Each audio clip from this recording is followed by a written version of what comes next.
Школадан шығып кеттің? Чоң атаңыздың мектеп. Чоң атам емес, мен Ушар объектте мен отрядчысымын. Ешқандай тосуғы жоқ. Мен Мусташам. Мусташам деп келдіңіз бе? Мо жаңа толыққа кеттің кірелексің бе? Кірелексің бе? Ережені білбесеңіз, статьяны білбесеңіз, мені шығарып келген қандай ақыңыз бар? Менің өзім статьям бар. Оны ежеке, оны қойдап қалыңызшы. Жүзеге шақыруға тура келіп қалады. Чал, жүзеге чал. Наоборот, мен чалғам жанар. Сізге міне преступник көрініп Сен көрініп отырсың маған преступник, чыны. Bir de sen urudap getirmeyece belki. Sen görün otasın çın.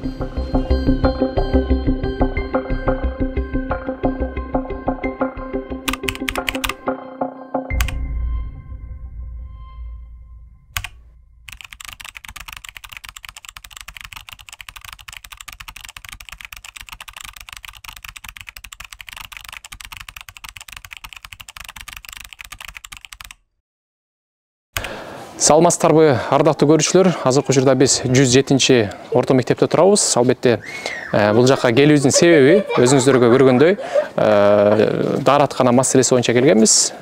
Азыркы учурда ушул дааратканадан кабар алып, көрүп, директор менен сүйлөшкөнгө келдик. Биз менен бирге болуңуздар. Ал эми урматтуу көрүүчүлөр, бизге кайрылган ата-энелердин катарына бир айым келем деген ата-эне. Биз азыр байланышып көрөлү. Буга чейин дагы чалганбыз, бирок албай койгон, бирок өздөрү чакырган.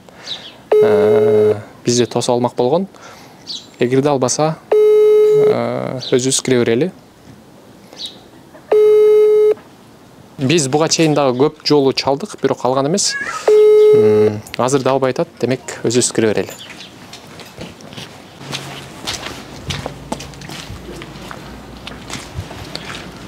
Бисмилла. Мына киргенде эле уборный көрүнүп атат. Биз бул жактан басып көрөлүчү. Жана видеодо көрүнгөн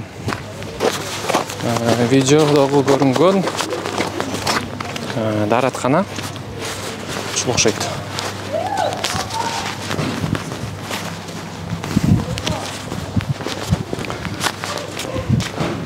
Бул мугалимдердин дааратканасы деп атайын. Жабык.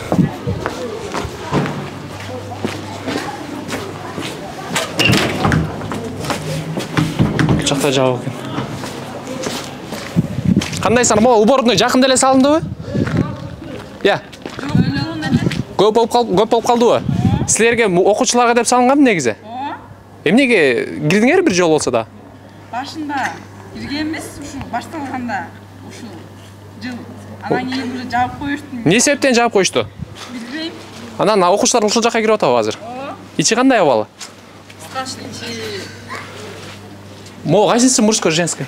Наркозы мужской, бул женский.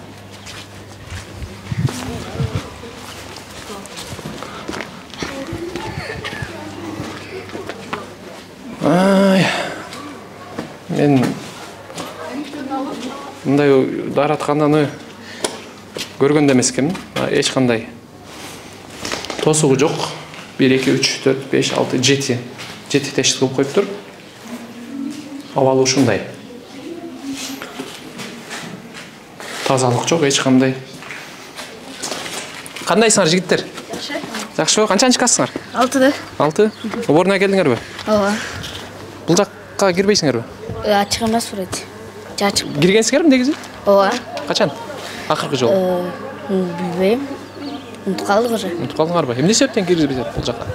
Билбейм, просто уборщицалар бир нерсе кылышат. Эмне кылышат? Ким киришет бул жакка, бер жагына? Артыга, может, кыздар билбейбиз. Мунун артынанбы? Артына да иш барбы? Барган эмесмин артына. Кыздар, бул жак... Иә. Бул жагы мужской, нарагы женский, да? Ачыкпы женский? Жок, Жабыкпы? директор алмашканда что-то жаап коюшту да. Мо ичинде эч ким жокпу азыр? Карап бересиңерби? Ичинде эч ким жок. Бир карап берип коесузбу?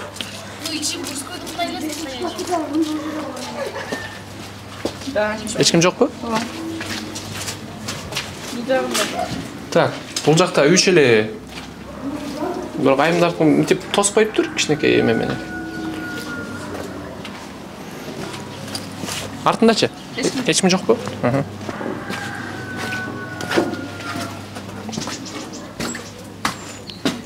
Бул жакта дагы ушундай эле абал. Эшик бар.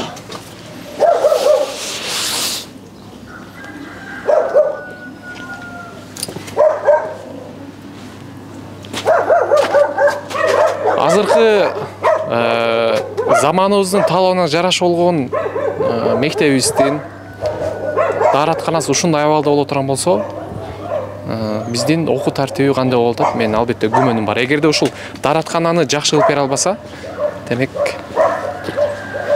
мен көзүм жетпейт башка нерсесине. Бул асты жагы мужской деп айтылып атат, бирок ичине кире алган жокпуз.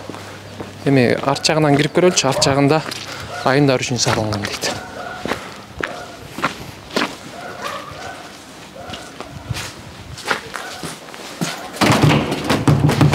Жабык.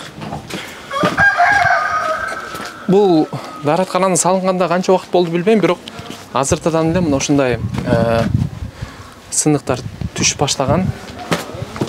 Бул жагы жабык.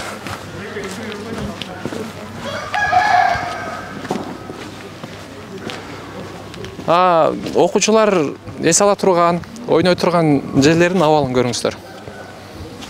Бул жакка басып да келе албайсың, анткени суу каптап. Бул суу каяктан кирген белгисиз. Кандайсыңар, жигиттер? Алейкум ассалам. Жакшысыңарбы? Канчанчы классыңар? 9. Окуулар кандай? Жакшы. Могул суу каяктан кирген? Бул ушу кар эле эрип чыгып бар, жамгырдан эле бекен. Ойнай албай атасыңар мындай. Күнгө болуп, пикник алсаңар. кичине калдар ойнай албайт. Могул дааратканан салынганда канча убакыт болду, силер билесиңерби? Көп эле болду. Толук билбейт. Мындай болжолду канча убакыт болду? Болжол менен көп эле болду. Иштеп атабы? Жабык кандай азыр баштап? Эми кээде жабып коюшат, ичине кирип лай-плай кылып, балалар качып сабакка киришпей ушундай кичек балалар. Ылай нар жагына кирсе, ого бетер ылай болот турбайбы? Ичин көрүн, силер аркысына эле барасыңар да? Көбүнчө кээде тияк жабык болгондо ошол жакка киребиз. Кайсыл жак жабык болгон? Могул жак жабык болгон. Жаңыз. Бул ар дайым эле жабык атышпайбы? Биз тиги окуучулардан сурасак, акыркы жолу ушу жылдын башына киргенбиз, андан кийин. Канчанчы класстар айт? Кичинекей класстар. Кичинекейлер 2 сменада көбүнчө жабып салат да. Күн жылы болот да экен антипче. Эшкеле. Кээде күн жам коюп амыр болгон. Алейкум ассалам, кандайсың? Качанчы классың? 7-чи урок. 7-чи? Могул дааратканага акыркы жолу качан кирдиң сен? Могу беркисине жаңы салынганга. Последний раз. Алейкум ассалам. Кече кирем. Кече кирем? Могобу? Жаңысынабы? Жок. Аркысынабы? Могу жаңысына качан кирдиң? Кирелекмин. Кирейин десең не экен? Жабык экен. Жабык экенби? Канча убакыт болду сен оюң боюнча? Билбейм. 1 жылдай болду го. 1 жылдайбы? Бул 1 жыл болуппайбы? 2 сменада. Силер канчанчы сменасыңар? 1. Сабак. Волейболдон чыгып жаңы. Директор ичиндеби?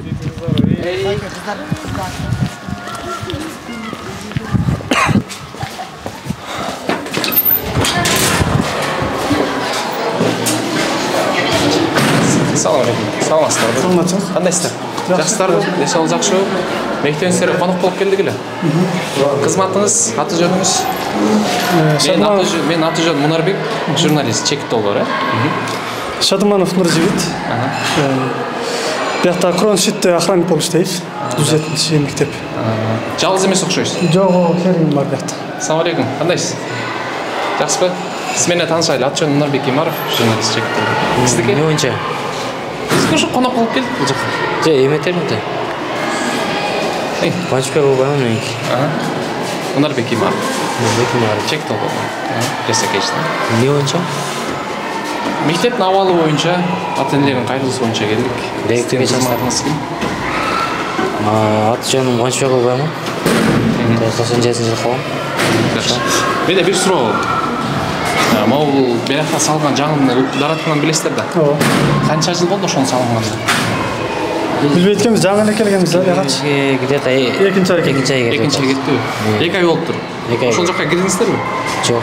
Кирген жоксуздарбы? Только эски беле. Режим кандай сиздерде? 8-ден 6-га чейин. Эртең 8-ден кечки 6-га чейин. Түшүндүм. Директор кайсы жакта? Директор на втором. Экинчи этажда. Жака жазып кириш керек да. Мейли, жазып коеюнбу өзүм? Келген максатта аспандан.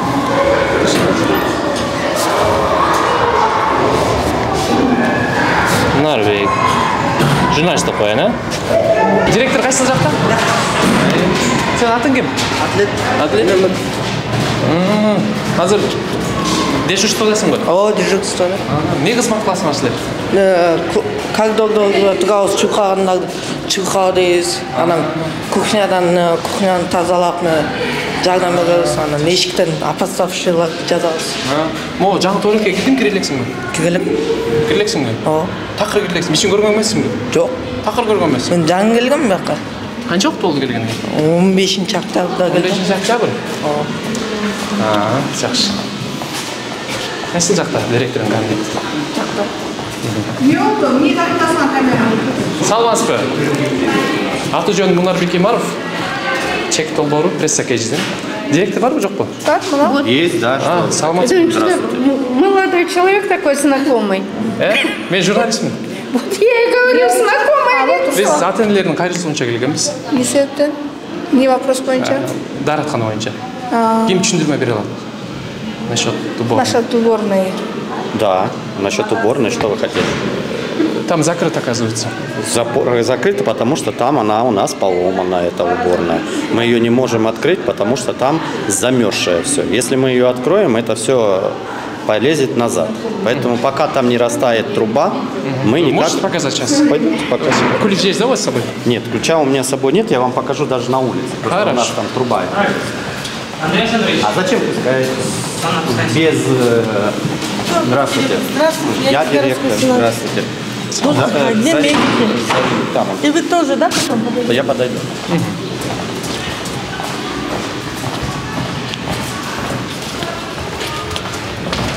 Говорят, вы новый директор, да? Да, вот третья неделя. Третья неделя? Да. Ага, месяц почти.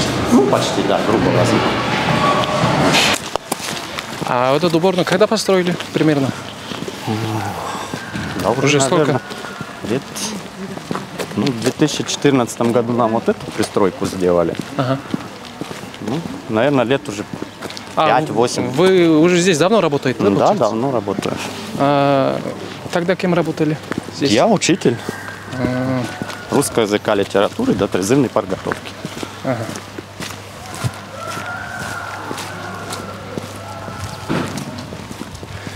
А знаете, сколько денег ушло? Нет, не знаю. Это турецкое посольство его нам строило.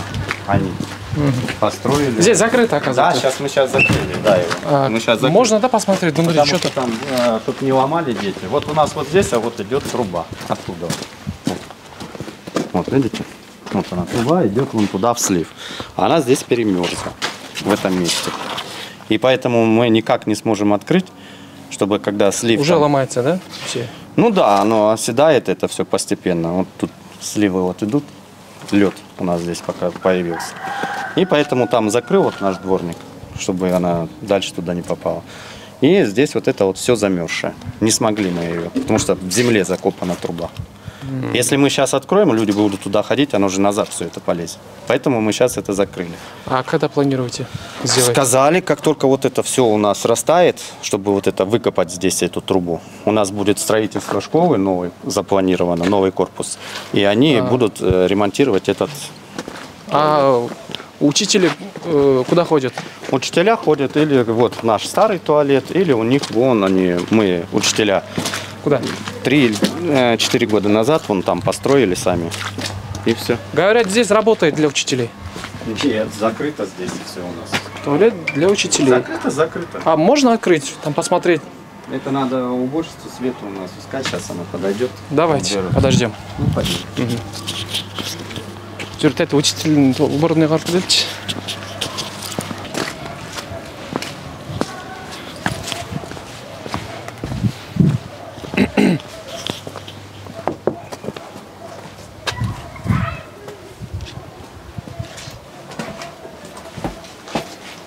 Мұғалімдер үшін бұл жаққа өзінше қылып қойған екен қазір. Директор сұрандық, жаңа дәретхананы açıp берүүсүн азыр көрөлү чогуу.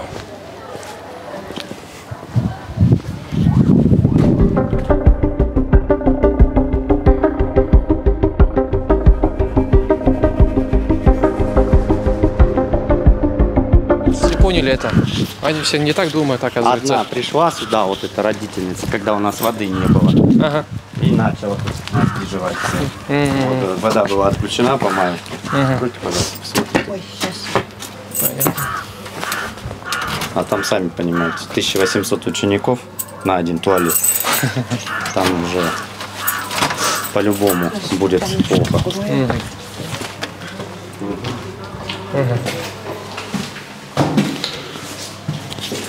Воды? Нет. Тут идет. А сейчас она назад пойдет. Там же замерзшее все. Поэтому... Оказывается, здесь работает. Дворня, там бумаги стоят. Там... Почему бумаги это? Вон, этот стоит. Везде трат, получит до будки. Учительский работает, оказывается. Кто заходил сюда? Гульмира Асановна, у нее ключ забит. Гульмира Асановна? Да. Понятно. Здесь работает, да, получается? Для учителей работает? Не, она вот, видимо, потеплела или что, так и не работала. Так и работает, мы не пускаем сюда никого.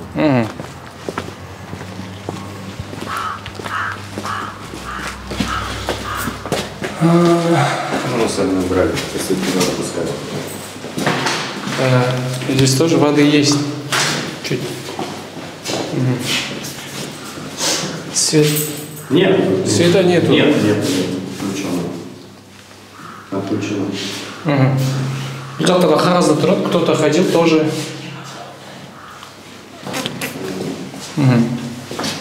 А здесь закрыто. Там холодно вообще. Сюда тоже кто-то ходил, там сигареты там стоит. Сюда там. А так, вот этот поломанный туда вот это. Когда оттуда вот пошел. Ну, сегодня ходила вот это убирать. Оно Здесь все... тоже не рабочий, да? Это не рабочий. Вроде новое. На самом деле. Почему не рабочий до сих пор? Здесь тоже не установили.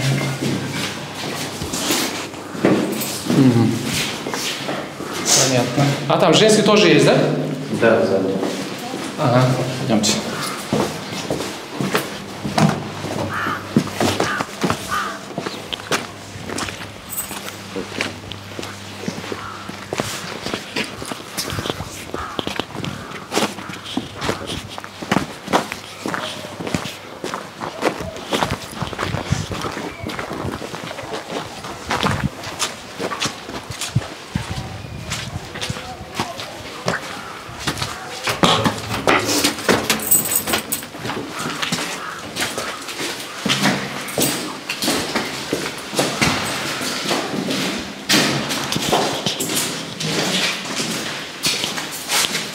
Тоже. Вот.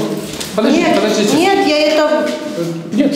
Я не убирала тогда. Нет, там полно, оказывается.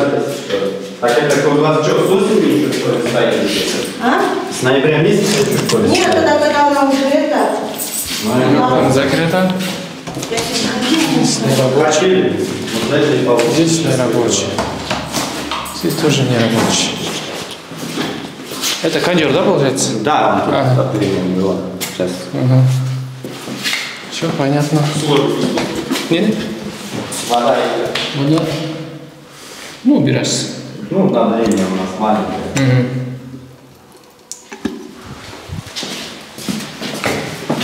Понятно. Спасибо большое.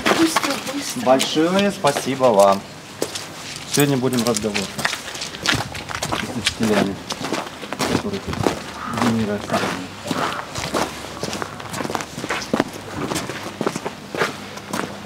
У вас сейчас какие планы на этот сборной?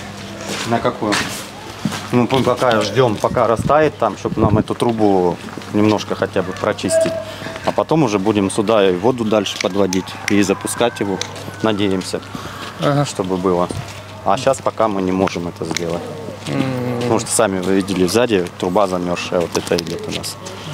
Поэтому, чтобы его вообще до конца не добить, этот туалет, поэтому пока открывать не будем. Ну, это старый туалет. Да. Там... Ну, там написали, что дырки можно провалиться. Там не провалится, вы сами видели. Дети туда не провалятся. Мы не можем там поставить перегородки. Потому что не получится там. Он маленький, вот эти, маленькое расстояние, да. И условия тоже... Ну, условия это как раньше, в советское время у нас еще до сих пор это идет. Поэтому улучшить мы его накрывали, потому что там были дыры, вот это сверху мы вот шифер положили, новый нашли шифер, сами положили, более-менее привели в порядок. У нас сейчас хорошо. А сейчас вообще у вас какие проблемы здесь? Вообще по школе, что ли? Да, по школе. Ну, видим, проблем-то много, но сейчас вот пока у нас здесь вот лужа пока стоит, но это тоже не мы, как говорится, это от природы все зависит. И все. А такие проблемы мы стараемся в МТУ наши, или МТУ, или РЦО давать заявки, и они помогают нам решать эти проблемы. Заявки быстро, в принципе, кстати, оформляют, приезжают сюда, все это делают. Понятно. А вы здесь давно работаете, да? Да. А где, знаете, Гульмира Асановна, да? Как ее зовут? Нет, наверное. Наверное. А если есть? А если найдем? Поищите, не знаю. Как ее фамилия? Гульмира Асановна. Гульмира Асановна. Спасибо. А Гульмира Асановна где? Уехала? Нет, на урок. Саламатсызбы. Сіз аты жөніңіз кім? Жанбекова. Аты жөнім Мұнарбек, журналист. Біз не қылышымыз. Белгілі сұрау бердіңіз қысқаша. Сіз қайсыл жаққа дәретхана барасыз бұл жерден? Біз деген емеге барамыз, сыртқа іле барамыз. Сыртқа іле? Ішкі жаққа кім барады? Жаңа салынған. Жаңа салынған жақты деген аны мен білмеймін. Директор заводшылар сөйлемей қалыш керек. Қанша болды дәретхана салынғаннан негізі? Аны білмеймін уже. Білмеймін. Азыр болды іштеңіз? Түсінікті, рахмат. До свидания. Все, шоу рахмат. Рахмат.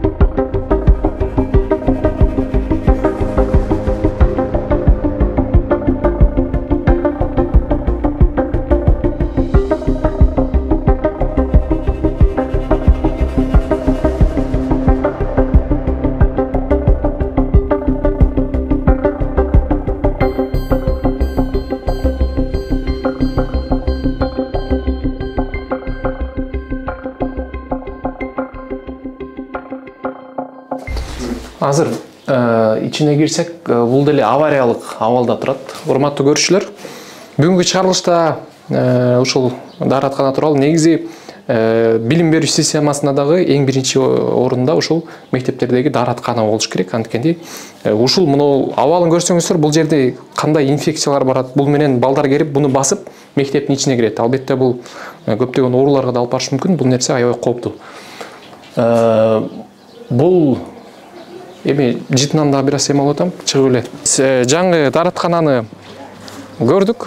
Эгерде ичине кирип карай турган болсок, эч ким кирген эмес. Бул жакка эч ким кирбейт деп айткан, өзүңүздөр көргөндөй директор. Ичине кирсек, чакалар толук бойдон кагаз менен. Эгерде эч ким кирбесе, ал чакага ким толтурат? Азыркы учурда биз шаардагы 57-чи мектепте турабыз. Бул жерге бизге кайрылып түшкөн. Ушул жөнөкөй мугалимдер өздөрүнүн класс жетекчи катары санап, мамлекеттен бир ашкыча акча алып жүрөт деген маалымат берилген. Ошону биз териштирген келдик. Биз менен бирге болуңуздар. Урматтуу көрүүчүлөр, андан сырткары дагы өзүңүздөр видеодон көргөндөй ушул бир мугалимибизге өзгөчө кысым көрсөтүлгөнү айтылып турат. Ошол эжеке анар эжеке деп айтып атат. Ошол эжекени издеп көрөлү бүгүн. Ал эми азыр болсо класстардын арасынан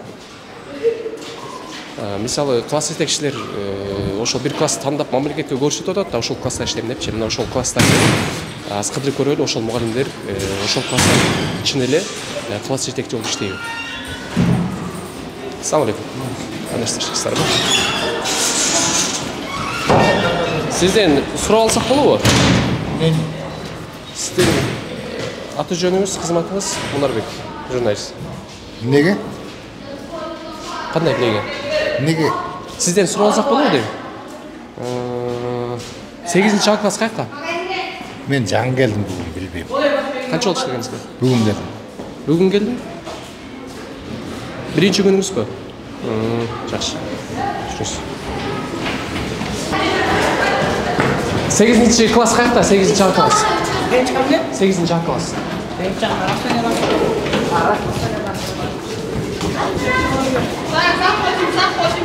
Мына 8 A бақта. Ана, қайсы кабинет? 8G, 8B. Мына 8A, бұл қайсы кабинет болып қалады? 8A. 17-ci кабинет. Это где? 3-cü этажда. 3-cü этажда. Урматтуу көрүүчүлөр, 8-ci A класс, ушул класс дейт. Класс жетекчиси бул табелге жазылган боюнча Кадырова Гүлзат. Азыр ким экенин тактайлы окушалы. Саламатсыздарбы, кандайсыңар? Жакшысыңарбы? Жакшы окуп атасыңарбы? Сабак жокпу? Бар. Азыр эже келем. Азыр чыгыш болдубу? Жок, эже келем, азыр келем деп. Канча убакыт болду келдегин? 5 мүнөттөй болду. 5 мүнөт? Жакшы. Силердин класс жетекчиңер ким? Ким? Гүлбарчын Калбаевна, Жок, бул кайсы класс керек эле? Булар 6-cı A класс. Силер 6-абы? 8A эртең менин сменада окуйт. Аз кетишти алар. 6-cı A классбы? 8A'ны карап келдиңер да сиз. Токтоп туруңуз. 6-cı A класс болсо ким дедиңер? Гүлбарчын Калбаевна. Гүлбарчын Калбаевна? 6-cı A класс, Урматтуу көрүүчүлөр, 6-cı A класс бул негизинде мамлекетибизге берилген боюнча маалымат. Чоткараева Курман Бүбү деген айым класс жетекчикен, бирок силердики дагы бир жолу айтып койгула. Ким? Гүлбарчын Калбаевна. Гүлбарчын Калбаевна. Рахмат. Кайсы? Жакшы? Сабактар жакшы? Ооба, жакшы. Неге сабакка кирбей жүрөсүңүз? Эжеке жок, мындай эле. Кайсы класста? 7G. Г? Кирсиз көрсөк болобу классыңарды? Кайда? Жунус бака. Жакшы. Көрүп келели. Сабактар кандай өтүлөбү, кээде өтүлбөй калабы? Сабактар жакшы эле өтүлөт. Өтүлөбү жакшы эле? Ооба, баары жакшы эле. Силердин класс жетекчиңер ким? Биздин класс жетекчиси Мунар Карымшакова, Мунар Осмокуловна. Мунара, Ооба. Мугалим келди. 7-ci G. Ушак 7-ci G класс. Класс жетекчиңер ким? Саламатсызбы? Кандайсыздар? Класс жетекчисиңер ким? Мунар Осмокуловна. Мунар Осмокуловна. Көптөн бери класс жетекчиби? Жок, ушул жылы эле. Ушул жылы эле? Ооба. Мунар Осмокулова. Туура. Табелде Мунар Осмокулова жазып турат. Эми бул жакта биз түштөн кийинки сменага келип калыптырбыз. Ага чейинки класстар болсо 9-ды, 5-ci Г класс. Кандайсың? 5-ci класстар кайсыл жакта? Г, 5Г. 5-ci Глар ал. Эртемен окушат го. Эртемен окушабы? Класс жетекчисин билбейсиңби? Түшүнүктүү. Ашканасын көрүп койгула.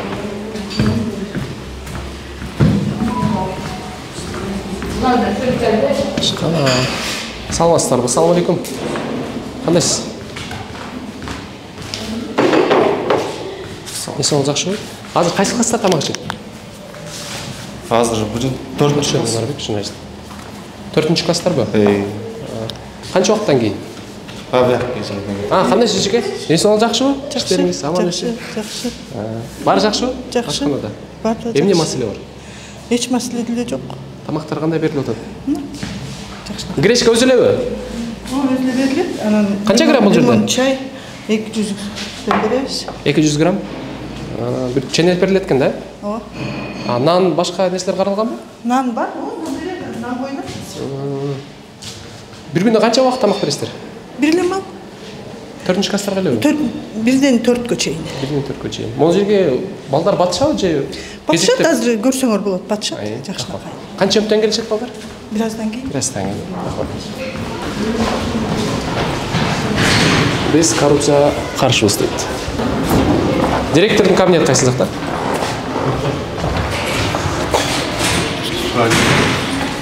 Сураңыз. Жөнүндө сурап чыгыңыз. Журналисттер келип турат болуңуз.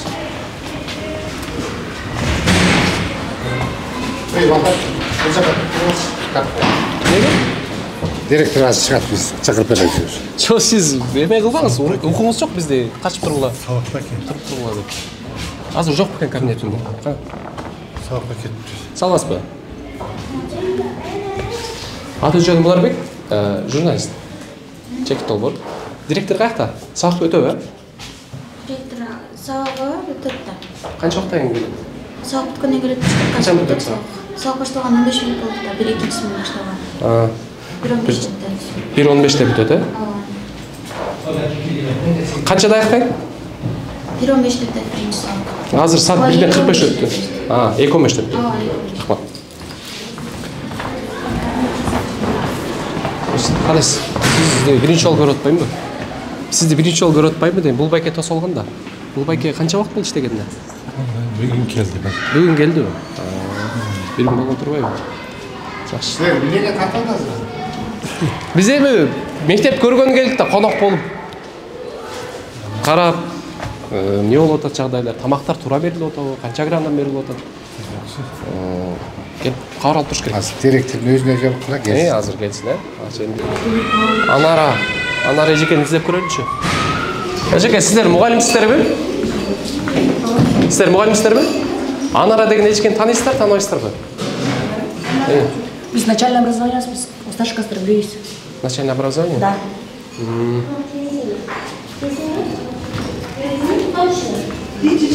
Начальный класста завуч барбы жок сиздерде? Барбы? Ким? Айнура Мирин. Айнура ким? Иманалиева. Иманалиева.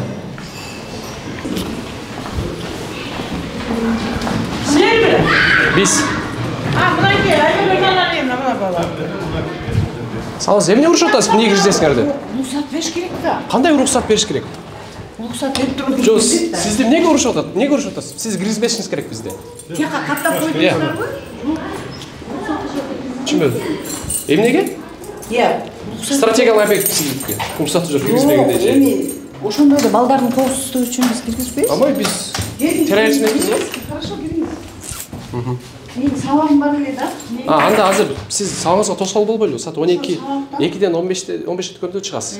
Ошондо жол алган, Эмне боюнча, эмне маселе? Андан сүйлөшөбүз. Азыр биз каттап коелу. Жүрөңүздөр, жазып коелу каттап. Журналист ачпаңыз. Фамилияңар ким? Кеңес мен жазып берем. Өзүм жазайын. Бүгүн 04. 0403. Фамилия? Урматтуу көрүүчүлөр, эмне киргизесиң буларды деп өзүнүн кароолчусунун директор урушканын көрдүңүздөр. Биз бул инсандар жегени келген жокпуз да.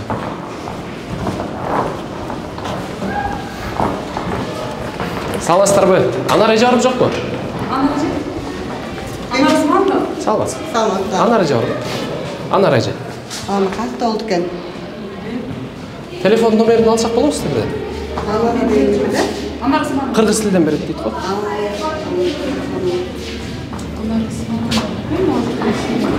Билбейсиздер, Мейли, рахмат. Анар эже бош эмеспи азыр? Анар эже бош эмеспи? Кайсы?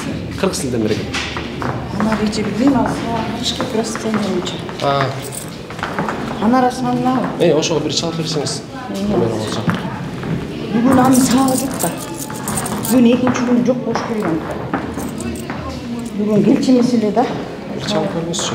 Чалып көрөйүн. Алло, агай. Саламатсызбы? Бүгүн Анар Асмановна келди беле? Бүгүн сабагы жок, Анар Асмановнанын телефону барбы? Жазасызбы? Алло, Анар эже, саламатсызбы? Саламатчылык. Кантесиз, ден-соолугуңуз жакшыбы? Жакшы, кичине ден-соолук болбой. Бул ким? Мен аты жөнүм Мунарбек, журналист, чек долбоору. Сизден кабар алып, ден-соолук сурайлы деп биз 57-чи мектепке келгенбиз да бүгүнчү. Келсек, бүгүн сабагыңыз жок турбайбы? Ким дейсиз? Аты жөнүм Мунарбек. Мунарбек? Ооба. Сиз качан сабакка чыгасыз? Мен эртең чыгам го. Бирок жакшы мугалимдер бар да тиякта. Мен мындай эме деле мугалим эмесмин. Кандай жакшы мугалимдер? Эми күчтүү мугалимдер бар мектепте. Ошолордон алсаңыздар болот го. Жок, мен сиздин бир мугалимдер тарабынан кысым болуп аткан видеоңузду көрүп калгам. Ким тарабынан кысым болду эле деп сиздин абалыңызды сураганы келгем го. Эмне болуп атат? Ким тарабынан сизди анчалык эми мугалимдин ыйлаганы бул өтө чоң кайгы да мен үчүн. Бир кыскача айтып бере аласызбы, эжеке? Мен да сендей журналистмин да. Ошо просто ден соолук кичине жакшы болбой койгондон ошо эмеге которуп кеткем тиги мугалимдикечи. Ошо чакыруулар көп болгондон барып иштеп калгам.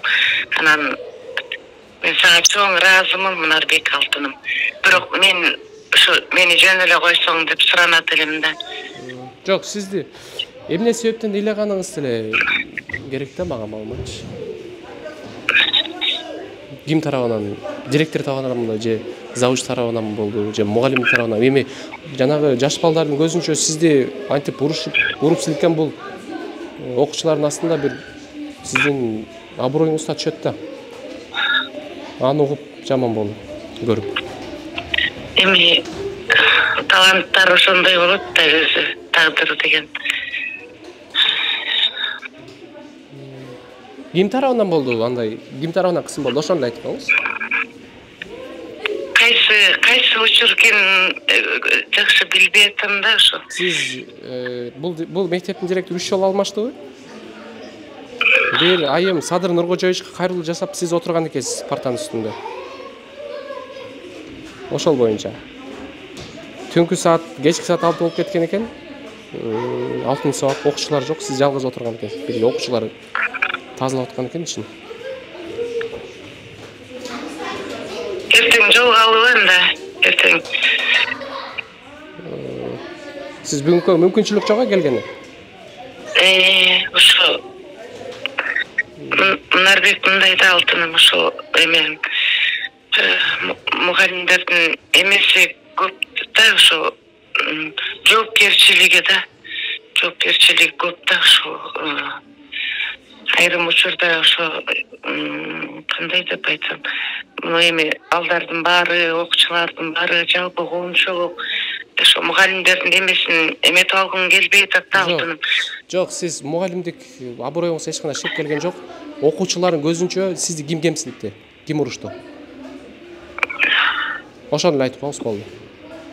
Мындай учурлар көп болуп калат, анан кайсы учур экенин билбей атам да. Акыркы учурун айтып бериңиз. Директор тарабыданбы же жөнөкөй мугалимдер тарабыданбы же завуч тарабынан?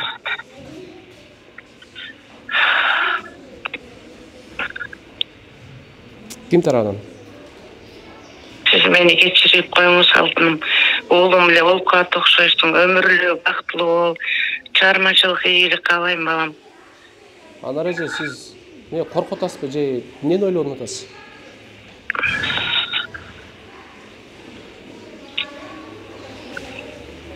Мен сизге жардам берейли, бул жактан кичине акыбал оңдойлуу кабар алып деп келгемиз да. Анан сиз ушинтип атсаңыз, бул туура эмес го? Ооба, туура түшүнүп атам. Мен туура түшүнүп атам, аябай ушундай элдин камын ойлогон журналисттер ошол. Сиз атын атап айтып коңуз, же директорбу, же завучпу, же мугалимдерби, ошону эле болду. Ошо башаламандык болуп кетти да, мен кичине ойлонуп да. Директорбу, же завучпу, ким, ошону айтып коңуз. Же директор, же завуч, ким?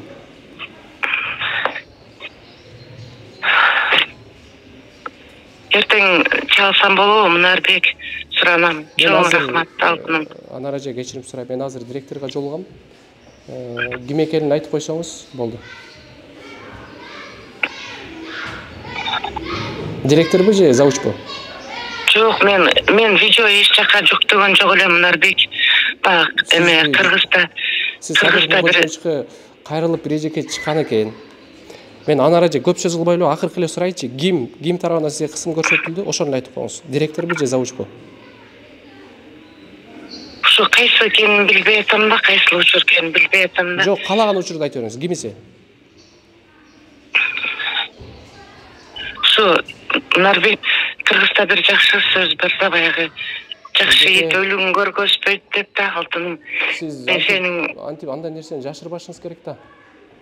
Мен сиздей ошо менин кесипте Шымкентте ошо бирөөлөргө бирдеке кылып алгандан аябай корком да, бул чыгармачылык жагдын дүйнөдө да. Ошо макул эже, сизди түшүндүм, Анар эжеке. Рахмат. Өмүрлүк болуңуз чоң рахмат сизге. Абдан. Я так понимаю, она... Завуч барбы жокпу? Бар. Ким? Айнура Эммануиловна. Өзү директорда кызматы, завучта кызмат атырабы? Эки кызматта билип экен да. Просто көрүп калып элем, мага кызык болуп кетти, эмне боюнча тартып. 5-Г класстын эмесин билбейсизби, класс жетекчиси деп? Жок. Сиз кайсы класста? Мен 2 класс, мен да декреттен жаңы эле чыккан болчумун. Азыркы 5 класс жана чоң класстарды уже билбей калдым да. Канча жашка чейин билесиз? Мен декретке чыга электеги классым азыр 10 класс жана 11 класс. Алар бүтүп кеткен да? Жок, азыр окуп атышабы? Андан кийинки кичүү класстарды мен уже билбей калдым да. Анда мен сизден сурап алайын. Кайсы класстар дедиңиз? 2 класс. Меникиби? Сизге 2 класс. Буга чейин? Азыр 10 класс и 11 класс. 10 класс и 11 класс, а? Бір минут. Жоқ, негізі емне ойынша келдіңіз? Жөндірін тақтап болады? Тақтап өлі. 10 Г класс бар екен, Анын класс жетекшісі кем болған? Қанчанчы класста? Класстарда деген негізі аябай көп алмашылады да, мұғалімдер декретке кетеді. 10 Г класс? Ова. Азырқы, мысалы, азырқы үшірді. Сіз мұрда іштеп жүргені кемені? Мен иштеп жүргөн кезде мен ошол классты, азыркы 10 Г классты 4 класста мен выпускать эттим. 10 класс. 4 класста эле. Андан кийин мен декретке чыгып кеттим, алар азыр уже 10 класс болуп калышты. Алардын класс жетекчиси ким азыр? Азыр ошону билбейт экен. Алар анткени биринчиси мен да, биз экинчиси мен. Ошон үчүн биз билбейбиз да. Ошадыңызбы? Рахмат.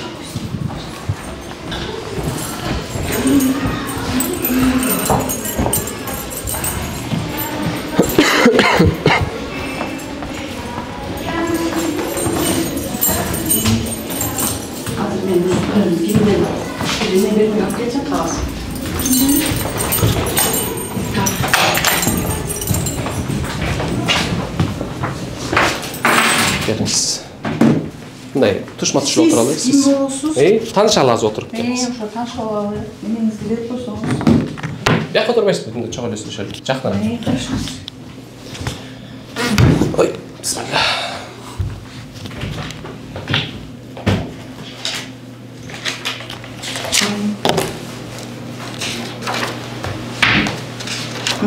Сіз кім боласыз? Мен аты жөнүм Мунарбек Имаров. Пресс-сакечтен. Бизге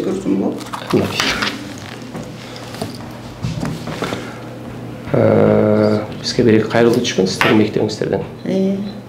Ошол боюнча тарабынан. Жарандар тарабынан.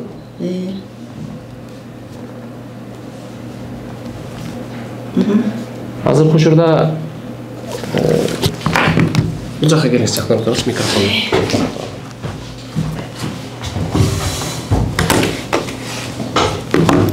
Мені таныштырып қойыңыз. Мен номер 57-ші жалпы өлгендер орта мектебінің уақытылы міндетін атқарушы. Қанша уақыт болды иштегениңизге? Августтан бері. Августтан бері. Начальник класстардын завучу барбы, жокпу? Азыр жок, вакансияда. Мен качан мени бекигенден кийин анан берет да. Начальник класс болуп. Эмне себептен начальник класстар мугалимдер бүт сизди завуч деп айтышат? Ошо мен болчумун да мурун. Анан мен азыр убактылуу милдетин аткарып жүрөм да азыр. Мугалим жок болот азыр завуч? Жок, ошо мен азыр өзүм убактылуу биякта иштеп аткандыгы үчүн мен өзүм бекигенде анан коюлат экен да. Сиз бекитишиңиз керек. Бирок ал вакансияда турат азыр. Мен бекишим керек, анан бекигенден кийин эметилет да. Айлык кандай болуп калат ошондо? Директордук да, завучтук да алып атасызбы? Жок, бирөөнү эле. Бирөөнү эле. Андай болбойт да. 6 А класстын класс жетекчиси ким? 6 класс. Жазгүл Төлөбекова болуш керек азыр. Карап бере аласызбы?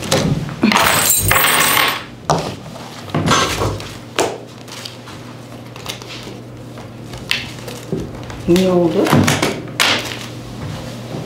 Эми тактап атабыз да эжеке. Жок, ошо эмне вопросу боюнча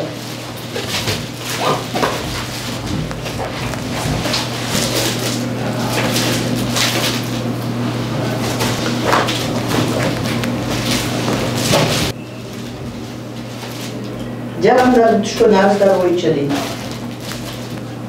Билбейм ошону. Арызыңыз барбы колуңузда?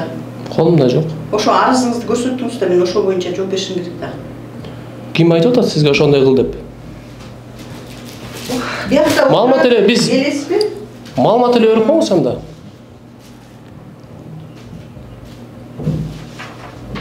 Арыздын негизинде дейт, бирок арызы да жок экен колунда.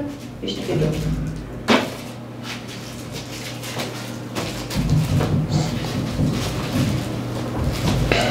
Siz ошо келсеңиз жакшы болмок андан көрө. Хорошо. Тактыңыз бежикпи? Чук қазір.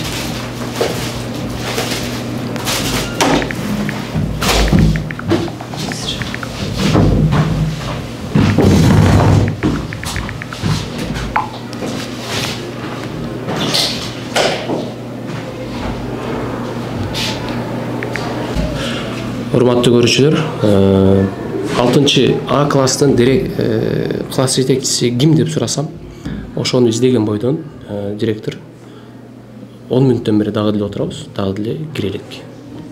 Азыр дагы бирөөлөрү чакырган окшойт. Азыр келсе жолугалы, кимди чакырды, азыр мага да кызык болуп атат.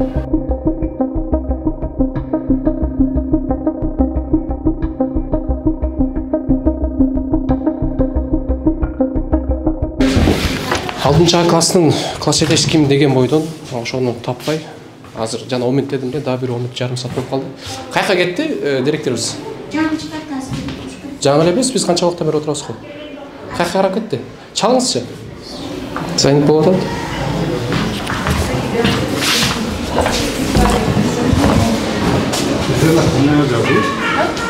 Директор кайка карап кетти? Көрбөдүңүзбү? Жок, мен. Көргөн жоксузбу?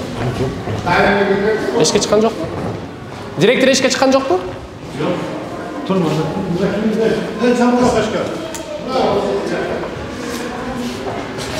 Эшикке чыкпаптыр. Запасной выход дейт.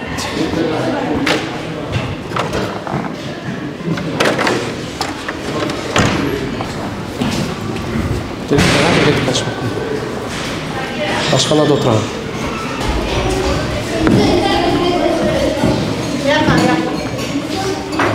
Директорды көрген жоқсың? Балдар тамақ ішіп отыр. Сон. Келдің? Келдік пе? 6-шы А класстың класс жетекчиси ким десем, ошо ойдон жок.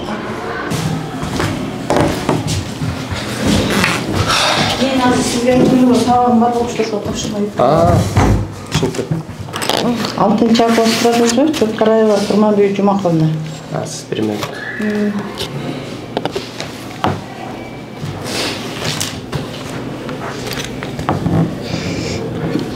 Чоткараева Турманбек Жумаковна. Жумаковна, 8-чи А класстык. 8-чи А класс мурда Касырова болчу, азыр бошонуп кетти. Анын ордуна азыр Азатов алды. Азатов? Желбекова. 8-чи А класста азыр Азатов деген. Ооба, Азатов Рашан. 9-чу В класс. 9-чу В класс Василенко Дмитрий Юрьевич. 8-чы? 8 Азатов. Азатов азыр. Азатов дедиңиз, э?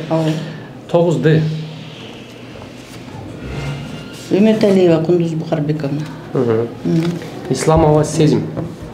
Исламова Сезим 8-ды. 8-ды?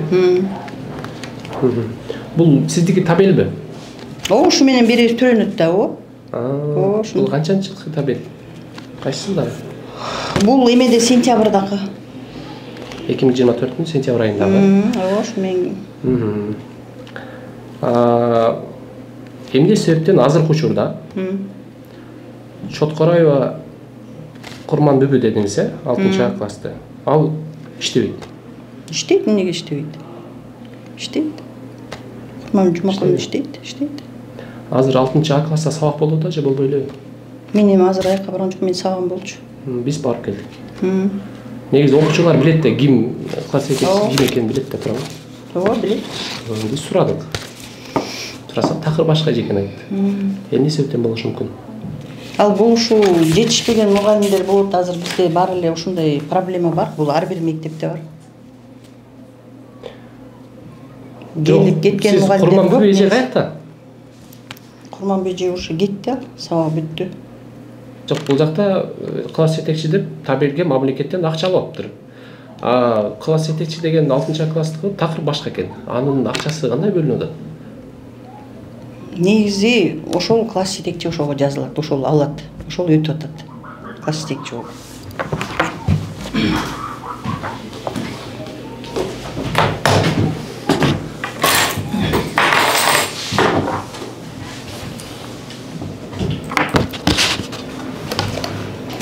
Мен азыр сабагымда бар эле азыр.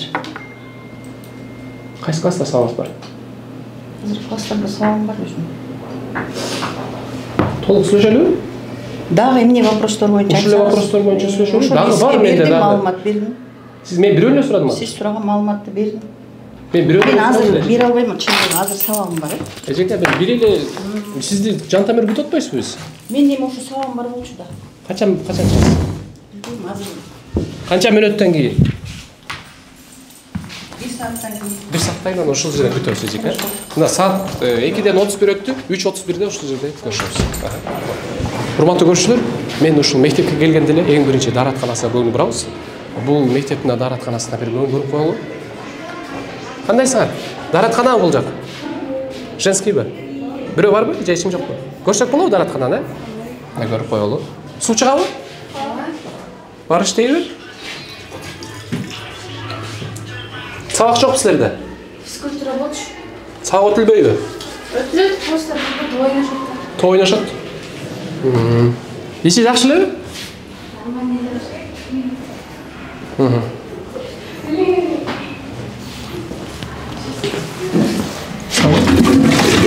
Иштейт экен. Отопление бар. Эме балдар каякта? Балдар 3-ч этажда. 3-ч этажда? Ушул эле жердеби? 3-тесин. Түз барасың, рахмат. Отопление иштеп тур. Дааратканасы жакшы экен. Эми биз эжекебиздин сабак болсо 1 саат күтпөй мектепти кыдырып, абалын көрүп сиздер менен чогуу таанышалы деген ой.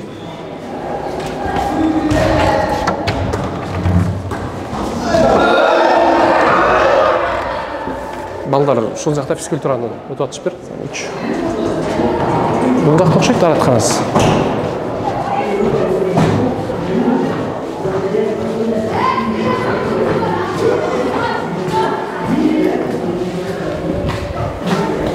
Эч ким жокпу? Уборныйда. Эч ким жок экен. Бул жакта тосуп койгондо мыкты болгон экен. Эгерде тосуп койгондо мыкты болмок экен, анткени бардык шарттар түзүлүптүр, суулар агат экен. Таза. Бир аз суунун күчү азыраак экен, бирок кол жууганга болот. Жакшы. Таза, башка мектептерге караганда бир топ жакшы экен дааратканасы. Бирок абал эски мектеп. Жылыткычта иштеп атат.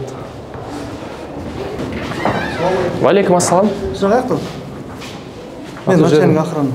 Атшыл Манарбек Кемаров, журналист. Каяктан журналист? Пресса кежи, Ньюскечтен. Эмне бияка келген? Эмне сөйдүң? Тактоо боюнча биздин төлөп аткан налогубузду кандай иштетип атат? Ошо? Ошо маалыматтарды беребиз. Департаменттен уруксат бар. Кайсы департамент? Образование. Кандай уруксат алыш керек? Что могу баланча. Бизге арыз түшкөн, тескерисинче биз ал департаментке биз маалымат беребиз. Анан кайсы арыз? Арыз негизи көрүп койсоң. Мына бизде табелдер бар. Ошо табел негизинде биз класстарды кыдырып чыктык.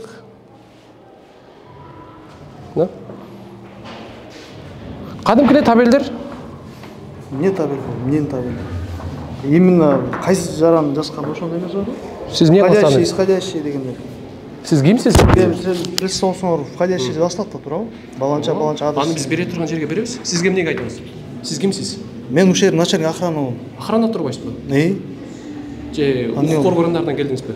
Мен начальник охрана, частный охрана. Сен бияка кирип келет атасыңар, о. Сырыф болуп кеткен. Эмне болуп атат? Сырыф. Кандай сырыф? Мектепте сабактар болбой калат сиз келгенде, туурабы? Эмнеге? Мага директор школду чалып атат. Бирөөлөр келди, якобы журналисттер экен деп. Якобы? Ошо? Биз эч кимге тоскоол болгон жокпуз, жөн эле карап жүрөбүз. Ошо департаменттен бир рұқсат алып келбейсиз, биз тартып келек, бизге жауап түштү эле деп. Мен тескерисинче укпайсызбы? Сиз туура түшүнүңүзчү бизди. Биз департаментке маалымат берели деп келдик. Эмне атасызбы? Азыр маалымат берели десек, сабак бар экен директордун. Кирип кетти. Ошо бүттү, тартып тур. Бүтү элекпиз, азыр чыксын сабактан, бошосун анан тартабыз. Анын өзүнчө чакырып алып тарткан, же эчтен күтүп турула, сыртка чыгып. Эмнеге? Күтүп турула ошо. Школдан чыгып кетти. Сиз чоң атаңызбы мектеп? Чоң атам эмес, мен ушер объектте мен ответственный. А биз эмне кылып атабыз бул жака кирип алып? Мен каяктан билем эмне кылып атканын? Ар кимди үркүтүп эле коркуп жүргөн. Кимди коркуттук амай? Мына директор школа мени чакырды, атайын келип, тияктан берчи. Каяктан бери келдиңиз? Алыстан бери келдим. Сиз эмнеге чакырды? Мен ушер начальник охрана болдум. Эмне кылдык? Жөн эле жооп бергиле десек, сизди эмнеге чакырды? Хорошо, директор бошобойт экен азыр. Мен сүйлөштүм директор менен, 1 саатта бошойм деди. Анда 1 саат эште күтүп турула. Эшикке чыга албайбыз биз. Кандай чыга албайсыздар? Мен ушу объекттечи, мен жооптуу кишимин да. Мен азыр охранам бар. Мен сизге көчөдөн келген жокмун. Турабы? Анан сизге кызматым көрсөттүм. Хорошо, официально маалымат алсаң, департаменттин уруксатын алып келип, мен департаментке маалымат берем. Эгерде азыр бизге тоскоолдук жаратсаңыз, же директор бизге маалымат бербей коюп, анда биз эфир аркылуу укук органдарына тийиштүү адамдарга биз кайрылышка туура келип калат. Кайрылга, ошо кайрылга ок органдарына биз аны чыга албайбыз бул жактан. Биз чыгарабыз анда. Чыгарыңыз. Мен дагы бир жолу эскертип коем. Суранып атам силерленчи. Сиз да бирөө чакырасызбы? Мен чакырбайм, мен өзүм эле чыгарып коем. Чыгарыңыз анда. Ороз айында мушташып кырылышпай эле жөн. Мен деле мушташкан жок. Сиз мушташасызбы? Мен мушташам. Мен мененби? Мен атайын ошо служба. Мушташам деп келдиңиз. Тил укпагандарды, баш ийбегендерди мен күч колдонуп, анан атайын органдарга тапшырып берип коем. Бул мектепти биз атайын колдонбойсузбу? Мектепти атайын объект алганбыз да кайтарганчы. Анан силер келип алып сабак учурунда, мисалы, башка официальный убакыт времени бар да. Директорго айттык, сиз качан бошойсуз, биз ошондо келели деп. Биз атайын бошойм деди. Ошо күтүп атпайсың, эч кимге айтпай эле кабар. Даже департамент билбейт экен. Турабы? Департамент образование билбейт. Биз тескерисинче департаментке жардам берели деп келдик да. Жок, жардам берсе, ошончо жардам бересиң. Анан кандай жардам бериш керек? Барып, официально кагаз алгыла. Уруксат. Эмненин негизинде? 57-чи мектепке барып, директор сүйлөшөт. 4-чү статьяны билесизби? Мен билбейм ал статьяны. Анда билбесеңиз эмне сүйлөп атасыз? Өзүңөр билсеңер, ошо өзүңөр билесиңер. Мен ал статья мага анда сиз эрежени билбесеңиз, статьяны билбесеңиз, мени чыгарып келгенге кандай акыңыз бар? Мен объектти мен кайтарып атам. Менин өзүм статьям бар. Эмне статья? Кайсы статья? Ушул мектепке эч ким чочундарды киргизбеш керек. Статьяңызды айтып койбойсузбу? Мен сизге чочун көрүнүп атам. Таанышырдым го өзүңүз. Мен сизди тааныбайм да, турабы? Пресса деген толтурат. Кыргызстанда толтурат. Нарбек Имаров. Сизге тааныштырып атам. Анан? Мен сизге чужой эмесмин. Анан? Же башка бирөө эмесмин. Жок, тааныштырдым. Сиз кантип мени чыгарып бересиз дейм. Департаменттен уруксат суруп берле, анан мен киргизе берем. Кандай уруксат сурасыз? Биз уруксат мен киргизе албайм. Бул охраняемый объект, турабы? Мамлекет бизди жалдап атат, кайтарыла мектеп окуучулар аркылуу. Кайсы статьяны? Эмненин негизинде? Кайсы статьянын негизинде айтып атасыз, ушундай кылыш керек деп? Кандай ушундай? Мен кайтарып атам ушул жакта. Кайсы статьянын негизинде кайтарып атасыз? Кайсы статья керек сага? Кандай кайсы статья керек? Сиз айтып атпайсызбы ушинтип? Ал статьяны Мен сизден сурап атпаймынбы? Билбейм, мага эшикте чыгып күтүп турла. Хорошо, чыгып эшикке, директор өзү чыгат эшикке. Чыга албайбыз. Биз директор менен көчөдө сүйлөшмөк белек, кабинетте сүйлөшөбүз да. Ким дос, урушпай эле коебу, хорошо. Мен урушкум келген жок, сиз мени өзүңүз келип атпайсызбы? Сен маяка тоскоолдук жаратып атасың. Конкретно сизге бүт мектепке азыр баары сабак окутат. Кана мугалимдер качып келет сенденчи? Камерадан келип алсаң. Менде эмне качат мугалимдер? Мен эч нерсе кылган жокмун аларга. Ачпай эле койсун, айтып коюңуздар, коркпой эле калабыз. Журналист экен деп коюңуз. Сен кимсиң ошо? Журналистин деп тактап берип эле, анан келип монтөдө үркүп сүртүп турачы. Мен эч үркүткөн жокмун. Официально кагаз алып келип, мен тактадым. Мен сизге бир нерсе айтып коеюн, Бизге арыз түшкөн. Могул табелдер. Класстарга кирип сурап чыктык. Бул жакта угуп туруңуз. Сиз Кыргыз мамлекетинин жарандысыз да, налог төлөйсүз мамлекетке. Ошол налогдун негизинде мугалимдерге акча берилет. Турабы? Анан ошол акчаны булар кандай пайдаланып атат? Ошол тактайлы деп келдик. Мисалы, бир эле айтып жаран эмне деп жазыптыр? Эмне деп жазыптыр? Акчалар турат эмес. Аны жазбаганда дагы биз өзүбүз тактап алдык. Ошо бир класска кирдик. Класс жетекчи деп бул жакта жазылып турат, бирок жашоодо иштебейт экен. алардын ордуна башка эле бирөөлөр. Жок, эми түшүнүп атам. Ошонун бар тиги Министерство образования департамент бар, ошолор менен такташпайсыңарбы? Причем здесь школа окуп аткан сабак учурунда. Департамент буларга жооп бербейт азыр. Келип текшерип отурам. Директор эмне койду анда? Жок, сен ошолорго айткыла да, ушуна жалпы чыгып атат. Уш директорго эле чара колдонгула же момундай кылгыла деп айткыла да. Алардын кол бошоп атыптыр да. Толтура мектеп бар. Мына департаментте толтуруп отурушат алар. Спокойно отурат. Алардын сабактары жок да туурабы ушундай. Мугалимдер сабак берип атпайбы? Мен мугалимдерге тоскоол кылып атасыз. Сен тоскоолду конкретно кылып атасың. Кылган жокпуз. Кандай кылган жок? Мыяктан бир могу балдар мугалим жок өтүп кетти, көрдүңөрбү? Артынан эки өтүп кетти го. Жок, мугалим жок, сопровождение жок өтүп кетти. Эки өтүп кетти го, амай. Хорошо, өтүп кетти ал. Сен эле жашынып тияктан. Мыякта ар бир тешикте мугалим жашынып жүрүп азырчы. Сен келип мыяка тоскоолдук кылып атасыңар. Чын кылган жокпуз. Мен сизге дагы бир тоскоолдук кылып атасыңар. Дагы бир жолу айтып турам. Класска кирген жокпуз, коридордо жүрөбүз. Бул коомдук жай могул жер. Түшүнүп атасызбы? Бул мектеп деп коет. Баардын коомдук жайы кыла бербесең макулбу? Мектеп коет. Мектепте сен окудуң эле мектепте. Ооба. Анан эмне болду эле? Сага бирөө келип журналисттер келип неметсе эмне деп ойлойсуң? Сен бала болуп билбей каласың. А мугалимдерин качмакта турабы? Камерадан баары да качат азыр. Сиз мындай эле түшүндүрбөйсүзбү? Биринчи этажда туруп тургула директордун жанында. Жок, мен аны түшүндүрбөйм. Сен өзүң түшүнүктүү адамсыңбы? Эгер журналист болсоң, сен түшүнөсүң прекрасно, баарын балекетте билесиңер. Анан зачем оны келип алып срыв кылып? Мен срыв кылган жокмун. Конкретно срыв болот. Азыр биз мен көрсөтүңүз, бир срывды көрсөтүңүз мейли. Факт керек да бизге. Эмне доказать этесиз? Азыр биз менен чогуу болсоң, бир мугалим астынан чыгабы? Кана, жүрүңүзчү. Ар кайсы тешикте кирип жүрөт. Жүрүңүзчү, басыңыз. Көрөлүчү, сиз менен басып көрөлүчү.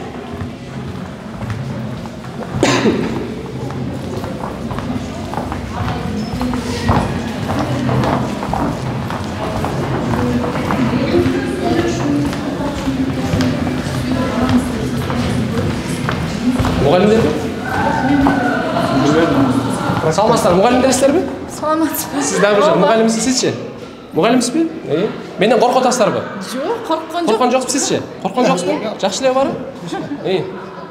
Не дейсиз? Болду эми тартып кеттиңер да экинчи этаж. Жок, коркпой эле экен го, жакшынакай эле экен го. Коркпосо болду эми срыв кылбай эле болду. Срыв кылган жокпуз го, мына жакшынакай эле сүйлөшүп.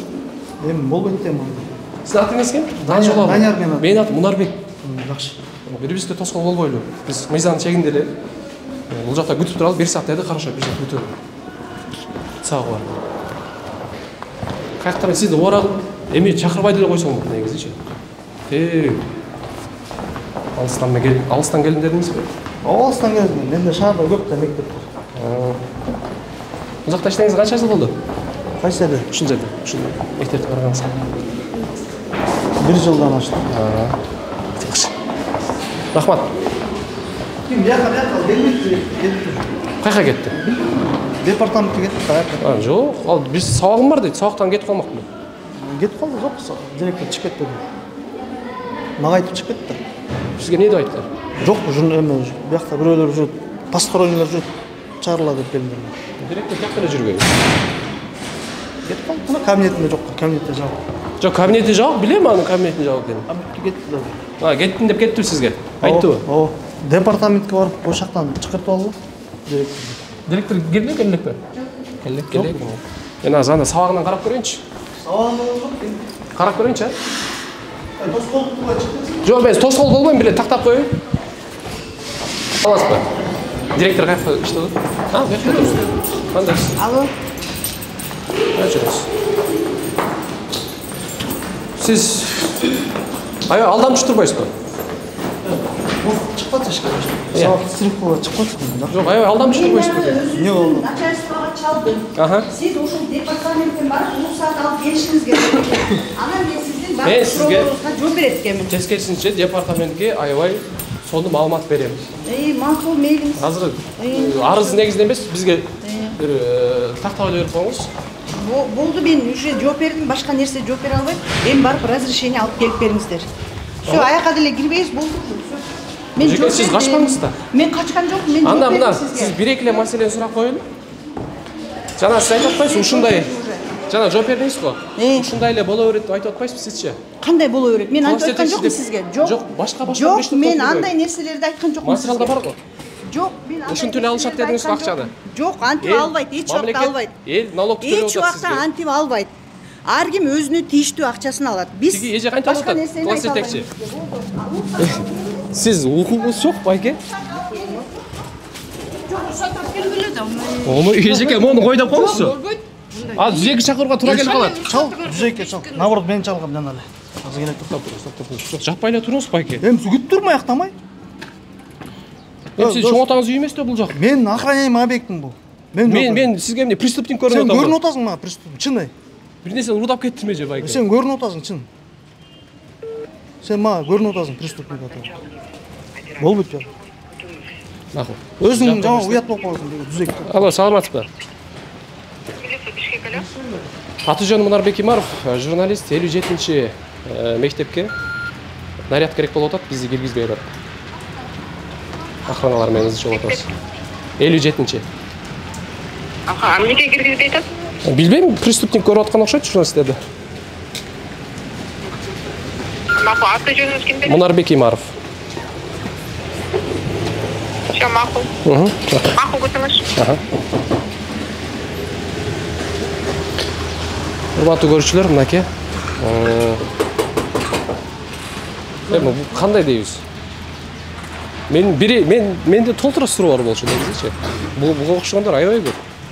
Бирок ошонун бирөөсүнө эле жооп берем деп ушундай маселе болуп атат. Эл журт мамлекетке налогду төлөп атышат. Ал эми булар ушинтип жок адамдарга акча берип, жок адамдар иштеп атышат. Кой десең жок. Канча жашат эми балдар? Чыгарып киргизип турушат. Сен келип баарын чочутуп атсаң, конечно. Чочуткан жокпуз го. Чочутуп атпайсың. Эмнеге чочуйт? Эми силер могут келип атсаңар. Жок, эмнеге чочуйт? Неден коркосуздар муну? Мисалы, эч мен коркпойм мисалы. Коркпойсузбу? Мына мугалимдер коркот экен. Эмнеге коркот? Мен булар деген мамлекеттик органда иштеген мугалимдер билесиң. Анан кайсы эле адам, кайсы мамлекеттик кызматкер коркчу эмес камерада. Өзүң көрсөң. Прекрасно билесиң эми. Сен любой жерге мамлекеттик эмеге учреждение барсаң, баары качат. Сага интервью бербейт турабы журналисттерге? Ошондой келген. Эми ал смотри эмне келесиң. Сен вот арыз түштү десең, баары качат.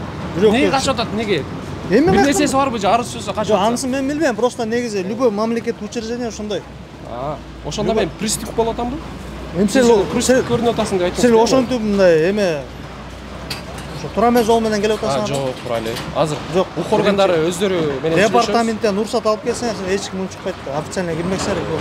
Сиз арыз түшкөн бул 4-чү статьяны билесиз. Ошо негизинде маалымат тактап коелу деп эле келдик. Биз бул мектепти кандай иштеп атат, эмне болуп атат деп тактаган жокпуз. Арыздын негизинде эле маалымат алып коелу деп келдик. Түшүнөсүз да? Ошо арыздын көрсөтүп койсоңор болмок директорго жок деп. Жок, бир эле суроодон көрсөтө десем кетип калбадыбы? Жок, сен көрсөткөн оксоңор. Ошон үчүн чалып атты бизге. Бияка такташалы десек. Постороннийлер келип жулунуп атат, ана мынтип атат. Жок. Кимге чын? Мен кабинетиме кирип, зордук күч колдонуп, зомбулук көрсөтүп кирип кетти. Мени? Мен ошон үчүн келдим. Мен айтмакмын, мен журналисттер болсо киргизип, айтып сөзүңөр айтып кетирип коелот десем, жок. Мен кабинетимен чыкпай атат. Азыр дагы алдаган жоксузбу? Алдаган жокмун, азыр айтып берет эже. Азыр келип өзүнөн сурасам, ошентпейби? Андай деген жокмун десечи? Кабинетимен чыкпай атат деди. Ошон үчүн келдим да. Чыгарып бергиле, пожалуйста. Мен сизге ишенбей калдым. Жана эле алдап койбодуңуз го. Эми азыр директ эмнеден сурасың? Мага кетип калдым айткан. Кетип калдым деди сизге. Мен кеттим болду. Алдыма чыкпады. Мен колто мага картайган эмне калпайт. Ороз айында. Ороз айында. Туура да. Түшүнүктүү айта.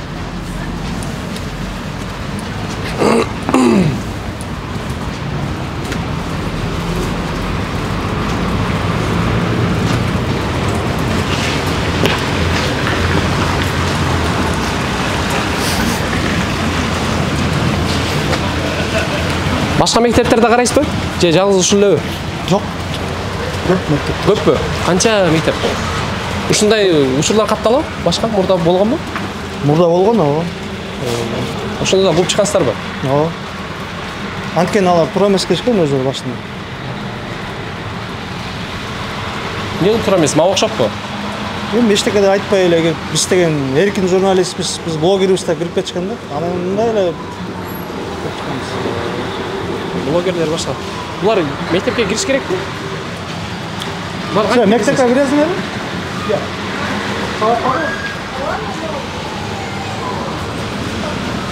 Кире берет мындай. Мына көрсөң, тарпаксаңар элин бар качат. Азыр ачат. Күндө жабып ачылды. Мектеп ушунда болуп калды беле? Эми сире келген үчүн бекитти да эмне? Постоянно ачык мектепте. Жакшы. Бу элдин баарын чочтуп турган темп. Адам неге чочуш мүмкүн? Адам неге чочойт? Көп нерседен чочойт. Мисалы мен кирдим, неге чочуп атат? Ушул оюңуз бөлүшүңүзчү. Мен мындай да камера менен кирип атсаң, любой эле адам, гражданский эми адамдар чочойт да. Госучреждениеде иштеген адам. Неге? Эмне? Камера чыккысы келбейт эчким. Ошол эле? Түшүнүктүү. Күтөлү анда биз. Күтүп ушул жерде азыр мыйзамдарга келсе ошону чогуу кирели.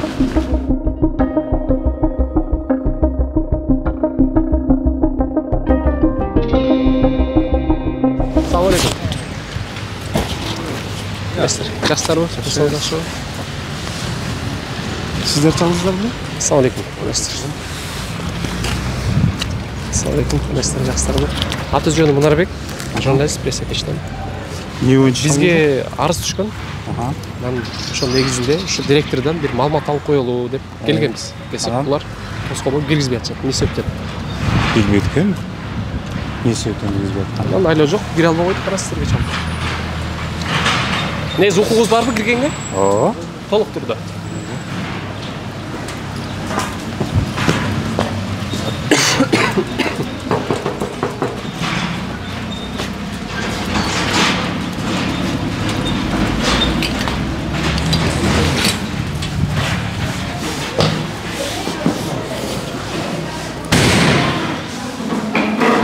Бизге кайсы жактан алышты? Бизге ушул жарандар өздөрүнүн коллективинен. Сиздики? Бияқпа?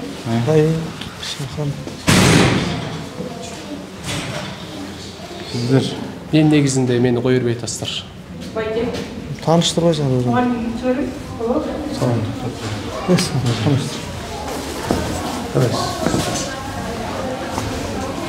Кайсы мугалим керек? Экинчи этаж. Жазбыгы.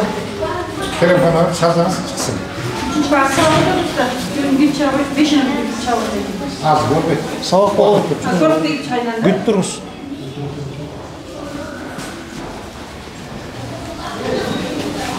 Биз кире берели? Саугада өткөтпөй. Саугада өткөн киши айтпаш керек. Вообще зажимся. Нормально чыксын, заводтан чыксын. Бүгүн сүйлөшөбү керек. Чакын көркүм. Эмне болгондо бияк кирип кетишип турушучу. Анан кирип, директорго кирип, кабинеттен кирип кетти, директордун кабинетинен чыкпай коюштур. Директор чыгып берет, бошобойм анан тигине мындай депчи. Ошо анан полностью 3 этажга чейин мында тартып чыгыштыр уже. Уже сабактын баары сырыф. Мага чалды. Биякта охрана киргизип берди, карап. Уже мектеп бүгүн сабак токтоду дейт, сырыф болду дейт. Азыр арыз жазып беребиз дейт. За сырыф занятий департаментте разрешениеси жок. Жок деген департамент разрешениеси болсо, биздин охрана киргизип, директор киргизип болмок. Өздөрүнчө эмне вопростор болсо чечипчи. Булар эч кандай департаменттен разрешениеси департка чалышты, директорчу. Биз уруксат берген эмеспиз дейт, бизге келген эмес, кайрылган эмес дейт. Журналисттер же блогерлер келебиз депчи. Булар жөнүнө кирип келип эле тартып кетишти. Анан ошо директордагы мугалимдер бар, сабактары занятий болгон жок азыр. Сырыф уже жок. Ана бул жакка чакырбайсызбы? Азыр ичине кирип, директор ичинде отуруп, арыздын үчүнчү катын алып алып, ал официальный мен бир көзүңүзчө сурап алайынчы. Бизде бүт материалдар бар, эмне болгондугун. Эгерде бул киши азыр сизге калп айтып атат да, калп айткан үчүн арыз жазсам болобу үстүнөн? Болот, эмне деп рахмат. Көзүмчө калп айттыңыз го жана. Азыр эле калп айтып атасыз. Эмне деп калп айттым мен? Болгон окуяны айттым. Яны арыз жазам. Мен эмне себептен чакырган айттым. Турабы? Жок. Сиз кирип кетипсиз бияка, директорго. Тартып чыгыптырсыз. Эмне тарттырмын? Школдун баарын. Тарттыңызбы? Мен издеп эле жүрдүм, коридордо мындай басып. Ошентип тартып атасыз да. Камерамен айтты, мен начальник охрана катары келдим. Келсем силер тартып жүрдүңөрбү?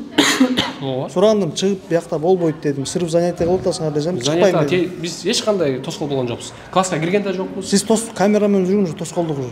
Мугалимдер качып жүрөт баарычы. Сабак бербей. Любой эле журналист же блогер келсе, любой госучреждениеде качып кетет.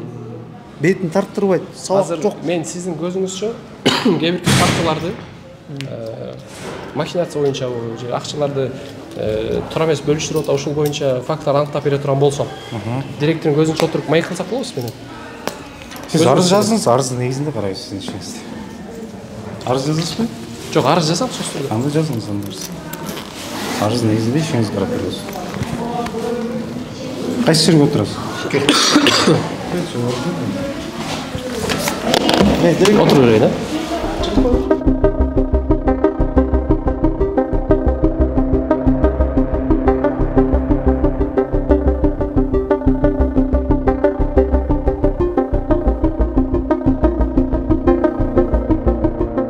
Урматтуу көрүүчүлөр, азыркы учурда биз сурактан чыктык, бүт маалыматтарды бердик. Эми эмне маселе болгон болсо биз баарын айтып бердик. Буюрса укук коргоо органдары тарабынан дагы өзүнүн баасы берилет деген ишеничтебиз. Бүгүнкү ушул чыгарылышы ушуну менен чектеп коюлду. Кийинки берүүлөрдөн көрүшкөнчө сак саламатта туруңуздар.